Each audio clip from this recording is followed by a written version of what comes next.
The drawing board is a space for creativity, the place where all great projects begin. For in this space, imagination bridges with reality. From conception to actualization, the whiteboard is integral to every step of the creative process. And it's at this drawing board where researchers from the University of Wisconsin-Madison worked through the problem of how to remove an invasive species of fish from Crystal Lake.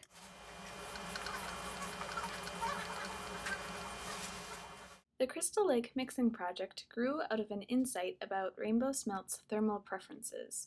As an invasive species originally from the northeastern coast, rainbow smelt inhabit cold, deep waters. They prey on young-of-the-year fish and compete with other species for food resources, which negatively affects native fish populations. According to records, smelt have been present in Crystal Lake for over 25 years.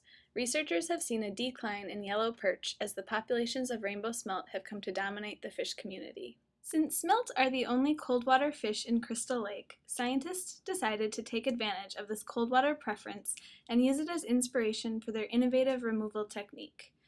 By mixing the warm surface water with the cold deep water, scientists can eliminate the cold water habitat that smelt need to survive and greatly reduce the risk of spreading this invasive species into other lakes in the North Woods.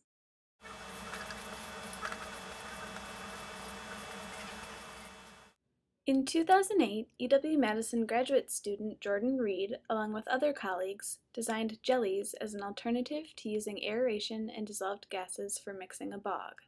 They decided to apply this technology to Crystal Lake and began making plans to run a whole lake manipulation starting in the summer of 2011.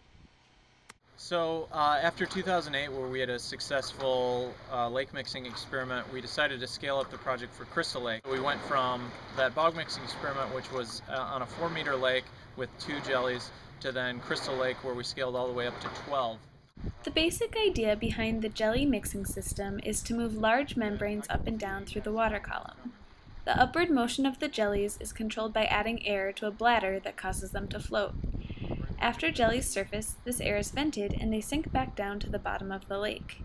This vertical movement mixes the stratified lake temperatures and can raise the temperature of smelt's habitat by as much as 14 degrees Celsius. So starting in March, the 3 of us were up here and we were starting to think about what the project was going to look like come summer. The biggest concern was just the amount of logistical work that went into all the components of the project. We had to think about building a shed, getting air compressors into it, and air lines that would bring the air out into the middle of the lake. We had to think about what the jellies would look like and who would build them for us. And to tackle each of these issues, we would brainstorm ideas using lots of hours at the whiteboards, drawing out ideas, looking at the pros and cons of each, and ultimately deciding on the best one that we all agreed on. Once that was done, we would look at the companies that could either sell the products that we needed or could customly design and build them for us. We needed kind of a specialty product, which was a large membrane that would span our stainless steel frame and also be airtight so we could fill it with pressurized air, and would also be pretty durable so that we could run these things up and down over and over for multiple seasons. In the end, we called about 20 different places, and we went with the cheaper option, which used the geomembrane, a material that was a composite fabric, which they then thermally welded into the shape that we wanted, along with the centralized air bladder. There's about a 2-month period where our office actually became more of a call center than a research station. The 3 of us, on average, probably made around 100 phone calls a day to all these different vendors. So we start our day a few hours early in order to contact all the vendors on the East Coast, work across the entire United States, and end up staying in the office a few hours past 5 o'clock in order to contact everybody on the West Coast. That way we could run the whole gamut in our long workday.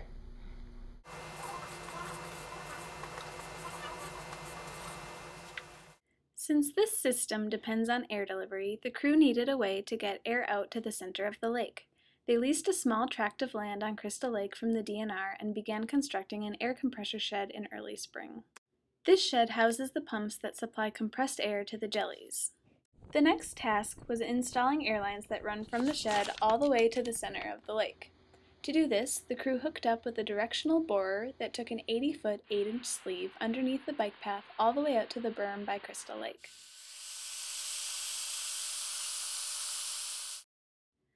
With the sleeve in place, the crew bundled the airlines together and attached an eye bolt and chain to one end. They fed the chain into the sleeve and pulled the airlines through. Next, they removed a portion of the sleeve near the shed so they could connect the air delivery system. Jeremy messes this up, the whole project's over. Pressure's on, Jay. To keep sediment and water from clogging the sleeve, the crew wrapped the airlines with duct tape. 7 rolls later. The crew filled in the trench to both protect and hide the airlines. A few finishing touches, like a coat of brown paint, polished off the shed. The next step was preparing all of the smaller components of the project, like anchors, anchor lines, and tethers. What are you doing, Brown? Putting in these eye bolts for the anchors, packing down the concrete around it. What are you doing, chest hair? Making butter. The crew's complex rigging system meant that careful measurements were of the utmost importance. First anchor line. Here we go.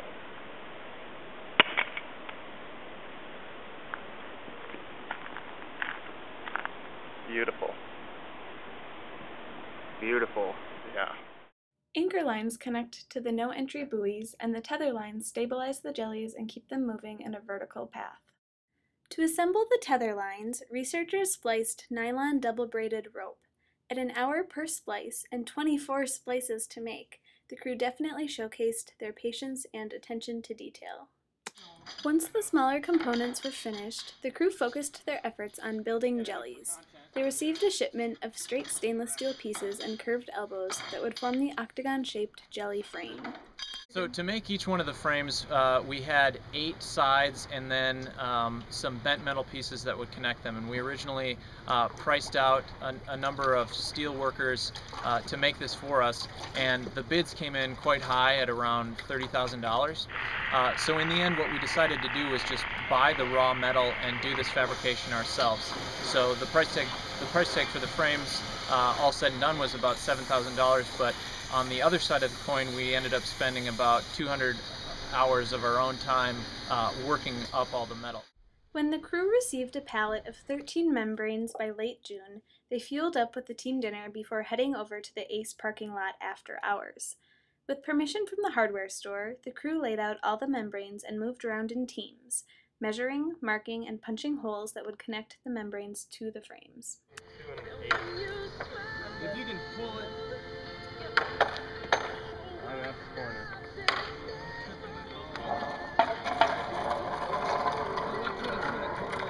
We're at the Ace parking lot, and it's well after Ace closes. It is 11:30. What's a good word, Law Dog? We're done! What just happened?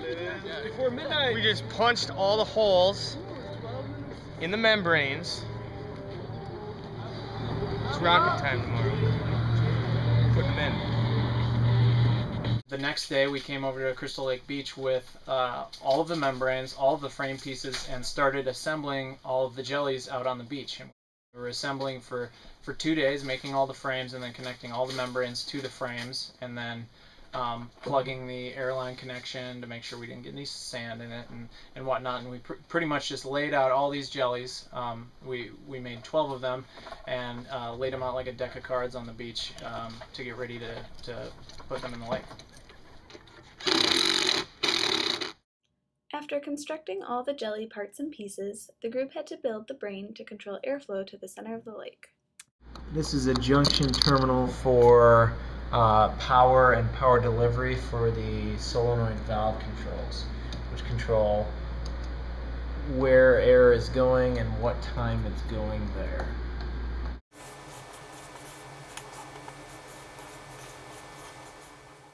With everything built, the next step was getting it all in the water. The crew started by placing the control center, also known as the brain, in the center of the exclosure. From there, the crew placed 12 anchors radially around the brain that would eventually be attached to no-entry buoys and the jellies. The crew also had to finish the air connection to the center of the lake by laying airlines from the beach along the bottom of the lake to the exclosure. So laying the airlines was actually a lot of fun. We had 2 different boats. One boat had a Lazy Susan on it that we made specifically for the large rolls of weighted airline. We kept that at the front of the boat. We would attach the one end to the previously laid line. Then we just kick in reverse and go towards the center of the exclosure, and the Lazy Susan would just unroll that line as we went in reverse. Once the line ran out, then we'd have the second boat come back up, hold the line, drop an anchor and hold the line while the first boat went and grabbed another roll, and we just leapfrogged over each other towards the center of the lake. On the beach, the crew prepared the spindles for the boat. They ended up using 15 rolls of weighted aeration tubing, totaling 3,000 feet, plus the 150 feet of tubing that runs from the shed to the beach. And then drop the anchor and come back up, and we get a new spool. You guys go get a new spool, bring that spool back, splice the lines, and then...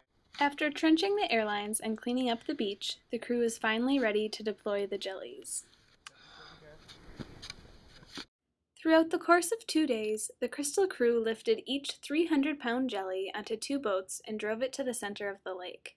A third boat hooked the jelly to its corresponding tether and to the brain.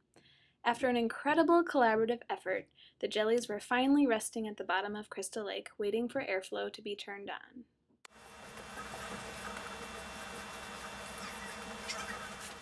With the jellies installed, the Crystal crew was ready to give the mixing system a try. But after turning on the air compressors for the first time, the crew realized they needed additional soundproofing material in the shed.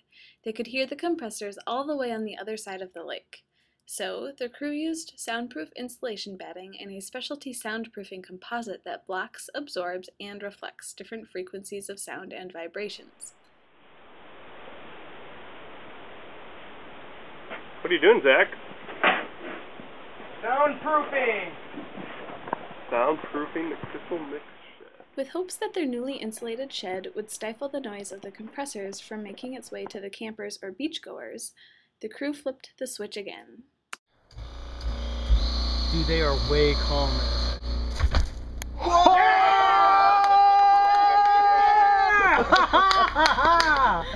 Browner! Oh, dude, that is so different! It is! Sweet. Oh!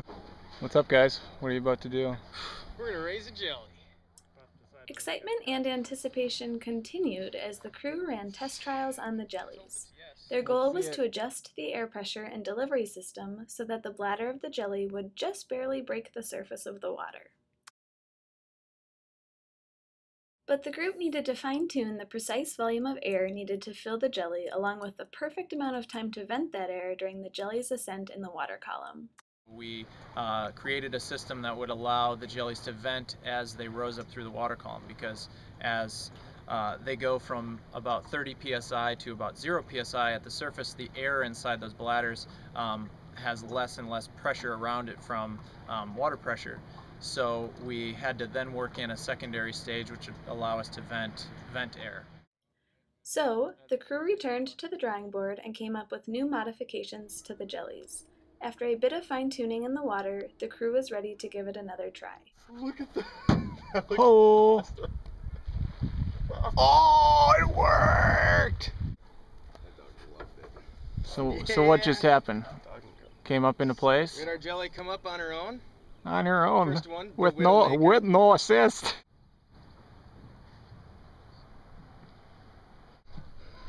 We got one up! Since the revision stage is an ongoing process, the group is currently working to redesign the anchoring system that holds the jellies in place.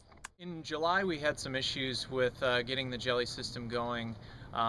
We were able to fine-tune the flow rate, but eventually after cycling one of the jellies, it took down our control center and actually partially submerged the electronics that we had controlling everything.